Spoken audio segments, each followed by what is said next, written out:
Olá, bom dia! Hoje vamos fazer uma fogueira? Mas calma, não é de verdade.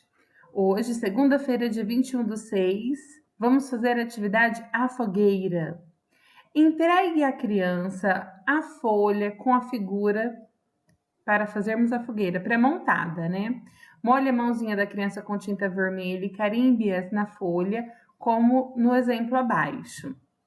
Você pode cantar a musiquinha para a criança durante a atividade ou colocar a música para vocês ouvirem.